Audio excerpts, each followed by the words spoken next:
ఇలాంటి వ్యక్తిని నేను చాలాసార్లు చెప్పాను. అతను ఒక స్ప్లిట్ పర్సనాలిటీ, ఒక సైకో. ఆయన అనుకున్నదే రైట్ అని మనం నమ్మిస్తాడు, మెస్పరైజం చేయడం, అదే మాట్లాడుతూ ఉంటాడు. ఇప్పుడు కూడా ఈ రోజు కూడా చూశాను నేను. మా ఇంటిని కాపాడుకోవడానికి ఆ పక్క వచ్చే నీళ్లు ఈ పక్క పంపించానంట. Can you tell? బుద్ధి జ్ఞానం ఉందా? మీరు కూడా వినేవాళ్ళకి మీకు ఏమన్నా ఉందా?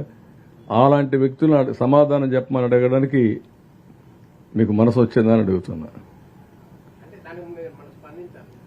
ఎందుకు అటువంటి చెత్త మనుషులతో స్పందించాలనా? కాదు,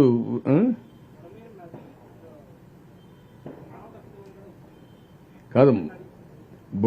బుడమేరు నది అది ఒక వాగు, అది ఒక డ్రెయిన్కు నదికి డిఫరెంట్ తెలియని వాటిని ఏమంటాం? ఇంకా అలాంటి వ్యక్తిని మేము మాట్లాడుతున్నాం. ఇప్పుడు దానికి గేట్లు ఎత్తేసామంట, దానికి నీళ్లు ఈ పక్క నుంచి ఆ పక్క పంపించామంట.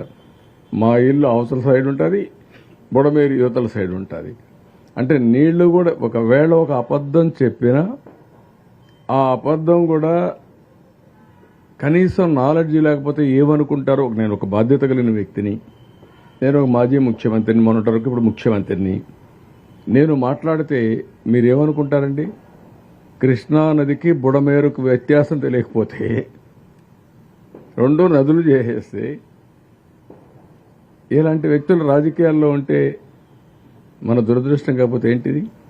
ఈ రాష్ట్ర ప్రజల దురదృష్టం కాకపోతే ఏంటి? అందుకే పొటాటోకి ఆ రోజు మీరు చూశారు, టమోటాకి పొటాటోకి వ్యత్యాసం తెలియకుండా మాట్లాడాడు. వీళ్ళేం చేస్తారు రాజకీయాలండి? స్పష్టత లేదు, సబ్జెక్ట్ లేదు, నేర్చుకోవాలని ఆలోచన లేదు.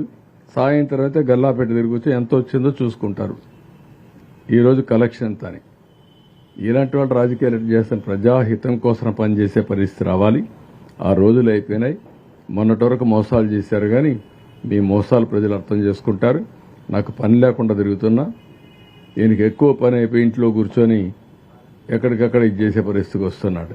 ఏమంటారు? వెళ్ళాడా? రేపు వెళ్తున్నాడా? పోస్ట్ పోన్ చేయలేదా? కాబట్టి ఆయనకి పని ఎక్కువ ఉంది కాబట్టి లండన్